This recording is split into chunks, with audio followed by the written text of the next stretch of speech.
Doctor, bienvenido una vez más a Pasión Chacarera. Desde Catamarca lo saludamos Claudio Aragón, Martín González. ¿Cómo le va? ¿Qué tal? ¿Cómo les va? Buenas tardes a ustedes, a su audiencia. Un gusto comunicarme con Catamarca. Un placer como siempre. Y antes que eso,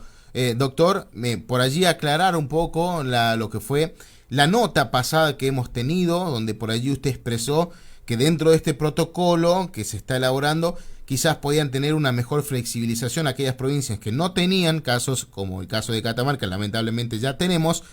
o aquellas provincias que no hayan registrado casos positivos en el último tiempo. Por allí quizás el entender de la prensa catamarqueña fue de que Catamarca, a través de sus dichos, podía volver a los entrenamientos. Obviamente que eso no salió de su palabra, de su boca, y por allí se ha interpretado de otra manera lo que nos ha querido decir. Nos incluimos y obviamente pedimos disculpas al caso, si por allí ha caído mal en su persona. Y por allí también estaría bueno aclarar un poco lo que había significado aquella vez de que algunas provincias puedan tener cierta flexibilización dentro del mismo protocolo que se está todavía elaborando. Mira, estuve leyendo la nota que se publicó y en desglose de la nota aclara justamente que nosotros íbamos a tener en cuenta lo que el Estado Nacional determine, por lo tanto ahí está el error. Es decir, si bien hay situaciones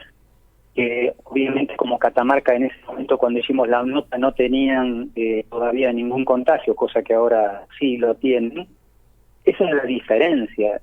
Que no tengan contagios no quería decir que haya una situación atípica con el resto del país. Claro. Por eso decía, en el titular pusieron como que había yo de alguna manera autorizado médicamente la posibilidad de empezar el fútbol en Catamarca, pero después cuando está en la nota está claramente dicho que nosotros vamos a tener en cuenta esa situación. Y de hecho, el día miércoles probablemente volvamos a tener una reunión final para terminar con ese protocolo que habíamos establecido en primera instancia, en donde los lineamientos fundamentalmente van a tener en cuenta 3 ítems que tienen que ver con el comportamiento en los entrenamientos, con el diagnóstico y el seguimiento de los pacientes y con las medidas para las instalaciones y el traslado. ¿Qué quiere decir cada uno de esos ítems que son fundamentales dentro de este protocolo? Bueno, con respecto al comportamiento, seguimos teniendo en cuenta esas medidas de las cuales todos conocemos, es el distanciamiento social de ese 1,5 metros a 2 metros que debemos guardar entre cada uno de los integrantes, que además el lavado de manos, la higiene, pero no va a haber más de 6 jugadores en cada una de las sesiones de entrenamiento. Y de lo que se habla también es de la posibilidad de que los jugadores obviamente no estén en el entrenamiento con el barbijo, sino que los que tengamos que estar con el barbijo o con el tapaboca, como le llamamos, seamos todos aquellos integrantes, ya sea del cuerpo técnico, del cuerpo médico, de los kinesiólogos, de los utileros, de las personas que colaboramos, pero que en cierta medida no entrenamos. El segundo de los puntos que hablaba sobre los diagnósticos, muy importante el tema de los testeos. También habíamos dicho que iba a haber un control previo 72 horas antes de empezar y que iba a haber un testeo semanal. ¿Qué pasaba con aquellas personas que de pronto daban positiva? Bueno, a esas se las iba a aislar, se iba a estudiar su entorno familiar y hasta tanto no estuviera regularizada su situación, no iba a poder entrenar. Solamente podrían entrenar aquellas personas que en los testeos hubieran dado una prueba negativa. Aproximadamente se habla de 5 testeos en el mes, que sería uno ese previo del cual hacía mención y otro semanalmente. Y por último, dentro de esos 3 elementos a tener en cuenta dentro de este protocolo, hablábamos un poco de los traslados, que bueno, habrá que ver si ese traslado va a ser en forma individual, cada jugador con su vehículo, y estando dentro de lo posible que no hubiera más de 2 personas con los resguardos de los que hacíamos mención, tratar de estar separados, utilizar el tapaboca, y si el traslado es a partir de una combi, hacer las desinfecciones sistemáticas cada vez que se utiliza esa combi, con los desplazamientos de los cuales hacíamos mención. Así que básicamente estos 3 puntos son los que más se va a hacer hincapié, conjuntamente con la higiene de la instalación, la limpieza de cada uno de los materiales utilizados en cada una de las prácticas, porque lo que hasta ahora todos sabemos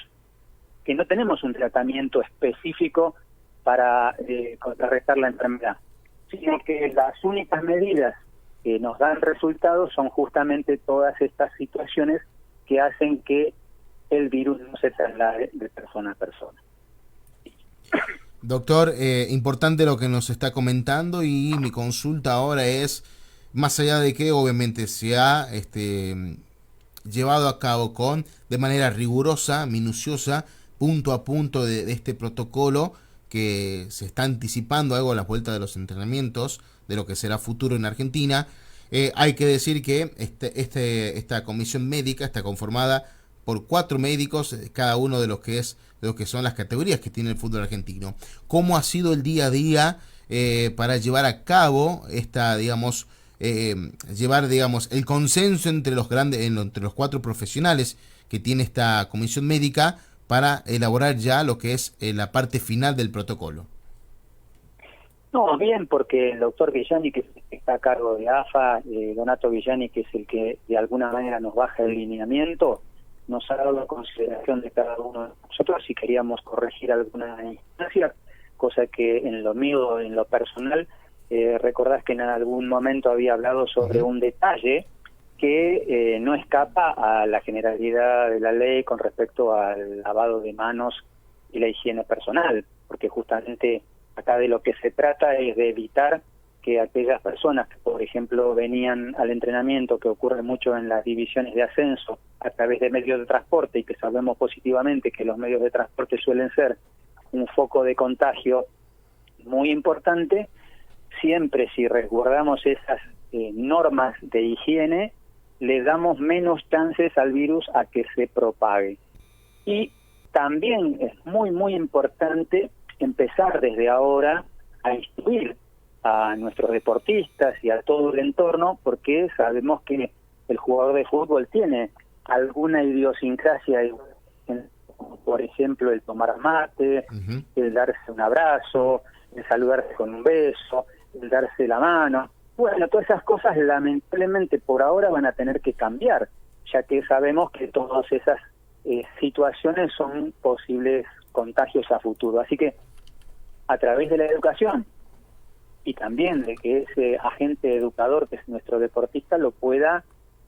transmitir a su entorno familiar, porque de nada sirve que nosotros hagamos todo a la perfección dentro de nuestro establecimiento si cuando el jugador regresa a su medio, que en su medio no se toman las mismas medidas.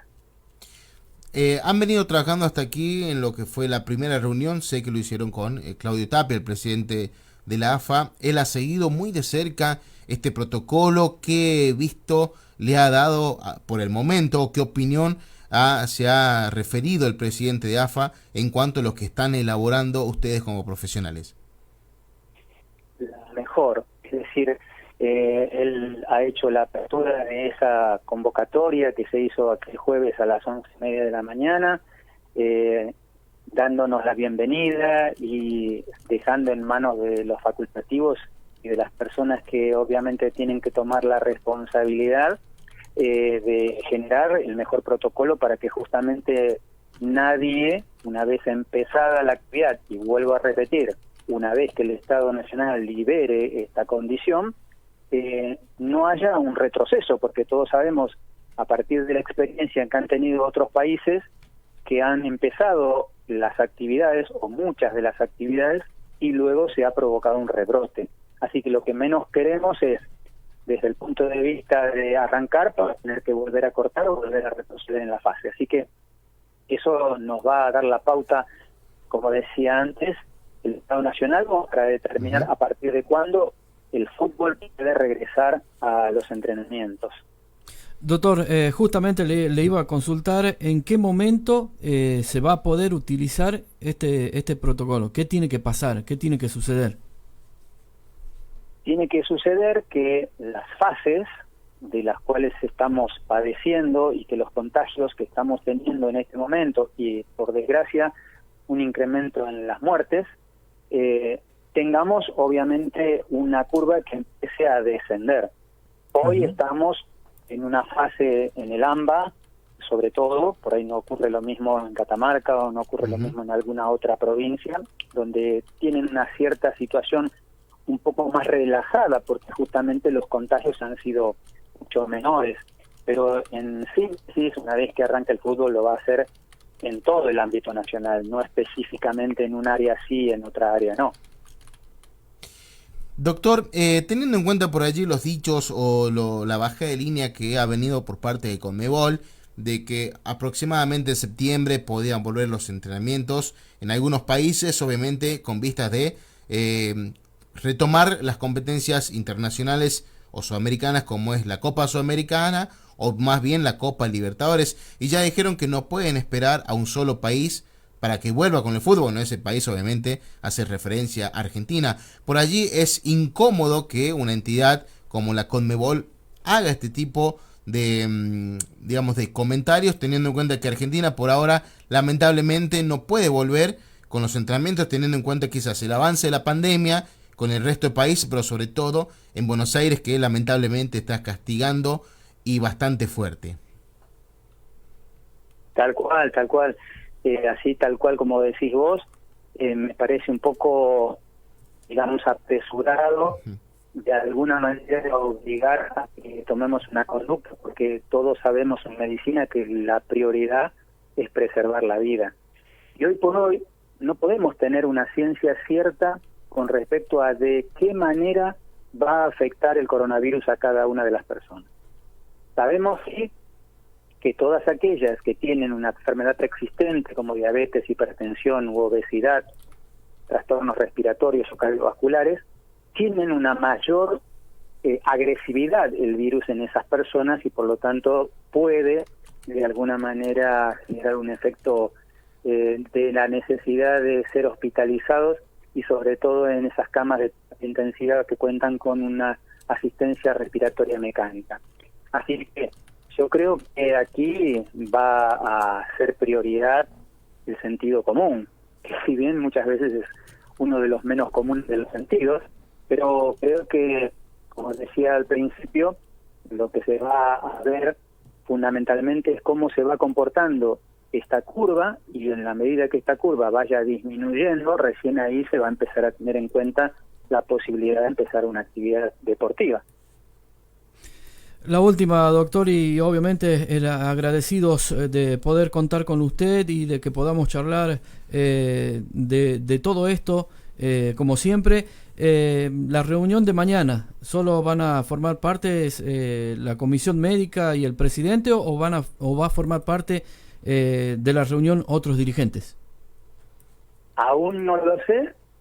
pero la reunión sería el miércoles. Ah, el miércoles. Así que estamos a la espera de la citación, como para ver ya seguramente como hicimos la vez pasada,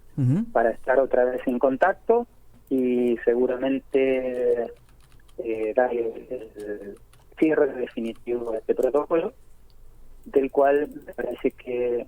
se ha estudiado, se ha concientizado, se han tomado en cuenta los errores y los aciertos de otros países como para finalmente terminar de elaborar el mejor y de alguna manera tratar de darle mayor seguridad a los deportistas y a todas aquellas personas que de alguna manera van a estar integrando ese grupo de trabajo, llámese cuerpo técnico, médico, kinesiólogos, como decía antes, personal de seguridad y utileros que siempre son necesarios justamente para que el día a día nos permita trabajar con la mayor seguridad posible.